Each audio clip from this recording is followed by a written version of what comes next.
Hello, first grade. Hope you're having a wonderful Wednesday today and you're ready to get started on some math.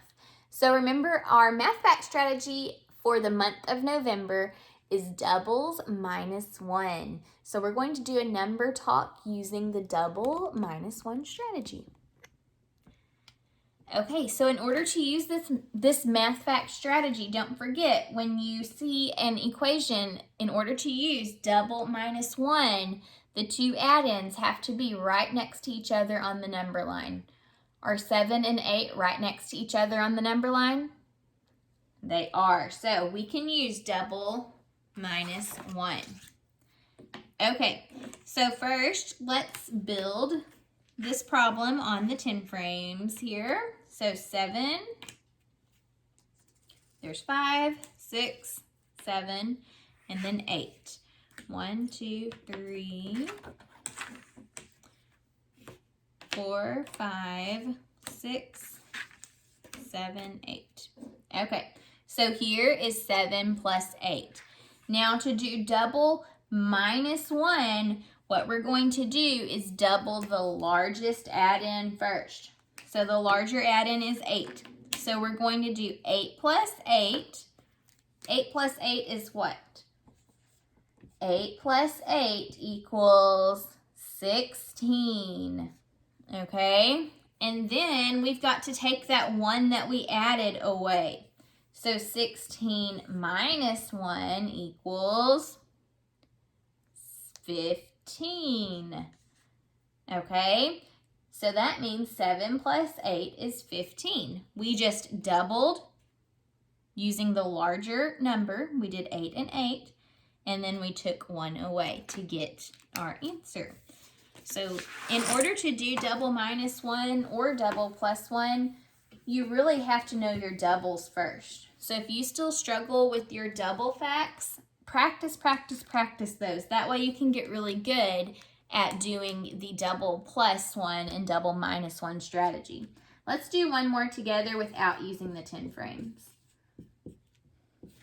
Okay, so here is 2 plus 3, and we can do the double minus 1 strategy on this problem because these two add-ins are right next to each other on the number line.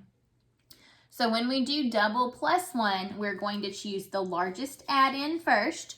3 is larger than 2, so we're going to be using the 3, and we'll double it. 3 plus 3 is 6, and then 1 more. No, what am I thinking? My goodness, this is double minus 1. Whenever we use the larger add-in first, we have to take 1 away. 6 minus 1 is 5. So 2 plus 3 equals 5. Now, when you're solving these, you don't really have to write all of this out. Eventually, you'll be able to do this in your head, which is the whole point of learning this strategy, so that you can do it really quick and get your answer more quickly. So, without writing it down in your head, what you would think is, okay, 3 plus 3 is 6. Take 1 away, that's 5. Okay? So, it's meant to be really fast. We'll keep working on double minus 1 as we go. So we've been working on making word problems using subtraction equations. Today we're going to pause on that for a minute and review balanced equations, but with subtraction. So let's look at what that means. If I have an equation like this,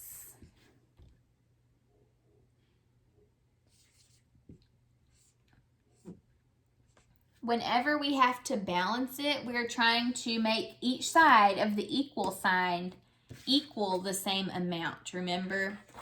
So let's use our 10 frames to look at this. And I'm going to put an equal sign in between our 10 frames because the number on both sides of the 10 frame needs to be the same in order for this equation to be balanced. Okay, so the first side shows 10 minus 5. So let's solve that side first because this side doesn't have a missing number. So when we solve the side that doesn't have a missing number first, it helps us to figure out what the missing number is going to be. And I'll show you what I mean in a second.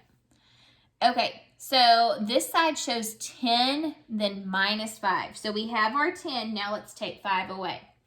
1, 2, 3, 4, 5. Okay, so 10 minus 5 equals 5. Now, on this side, we need to figure out how to make this side equal 5. So on this side, we know that there are 6. 1, 2, 3, 4, 5, 6. Now we need to make this side equal 5 also, because right now our equation is not balanced. One side is heavier than the other because one side has a larger number than the other side does. How are we going to make this side equal to 5? Well, this side has 6. To make this side 5, we need to take 1 away. Now they are equal. Now they both have 5. So we had to do 6 minus 1 to get 5. So the missing number here was 1. Now both sides equal 5. This basically shows 5 equals 5.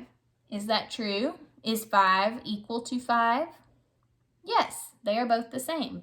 So our equation is balanced now. The missing number was 1. Let's try another one. Okay.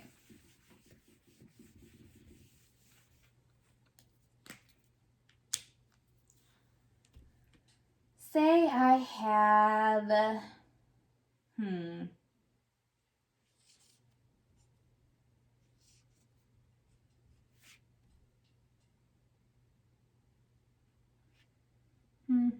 I'm thinking.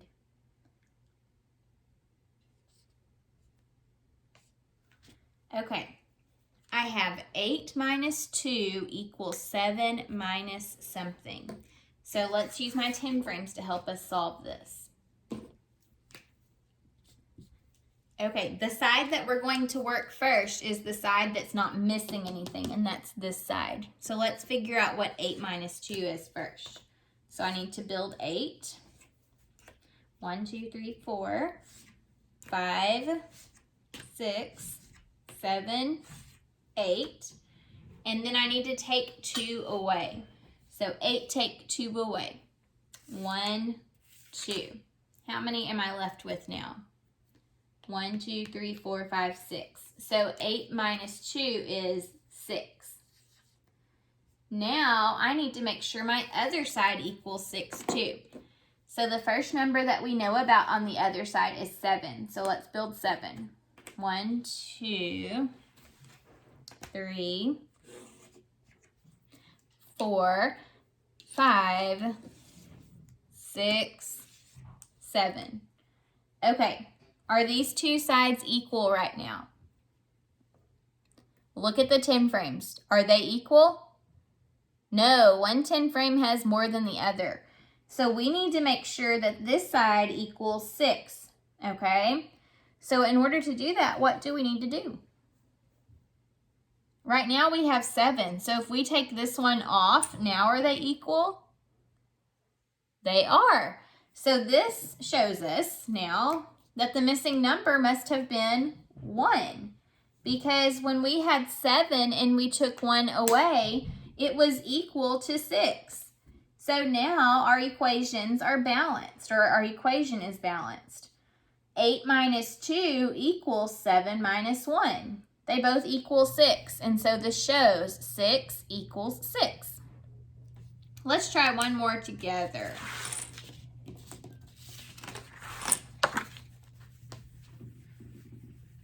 Okay, so if I have this equation,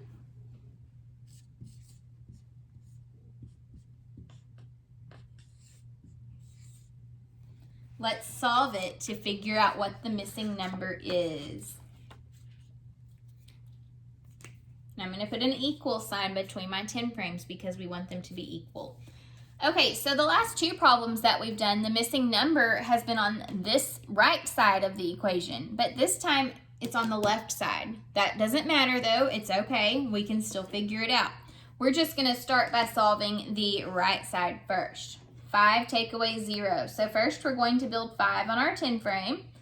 1, 2, 3, 4, and 5. Okay, now we need to take away 0. So how do I do that? I don't have to do anything, right? 5 minus 0 means 5 take away nothing. So I'm just going to leave this like it is. But now I need to make sure that this side looks the same as this side. So let's try to figure out what this missing number is. On this side of the equation here, we have 10. That's the number that we do know. So let's build 10.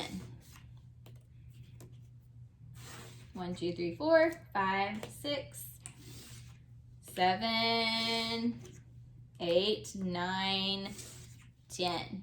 Okay, here's 10. Do these two sides look the same on the equal sign? Is this side of the equal sign equal to this side? No. So we're not done yet. Okay, how many do I need to take away to make it look like this? Well, on this side, I see that entire top row is filled up, so I'm just going to do that on this side. Okay, now are they equal? Yes, they look the exact same now. So what I need to do to figure out this missing number is count how many I had to take away. 1, 2, 3, 4, 5. I took 5 away. So 10 minus 5 equals 5 minus 0. Both of them equal the same number. They both equal 5. 5 equals 5. So these two equations are equal. They both equal 5. Okay, and now our equation is balanced. This can be a little tricky at first, but once you get it down, you will be a math rock star. And it's important when you're first doing this to use your counters and your 10 frames to really help your brain to see exactly what you're being asked to do. So, I'm going to leave you with an equation that I want you to balance at home. And you may want to make your own 10 frames at home to help you solve the problem. It's really easy to make a 10 frame. All you have to do is draw a big rectangle and then a line down the middle and split it into 4 sections, or use 4 lines, and that will make 5 sections. 1, 2, 3, 4. And that makes a 10 frame just like that. So it's really easy. And then for your counters, you could use anything you have at home. It could be Cheerios, it could be Legos, it could be beads, anything you have. Okay, so I want you to solve this equation on your own at home. Let's see. So 12 minus something equals 7 minus 1. So at home, see if you can figure out what this missing number is in order to make both of these sides equal and balance your equation. Have fun solving this problem. See you tomorrow.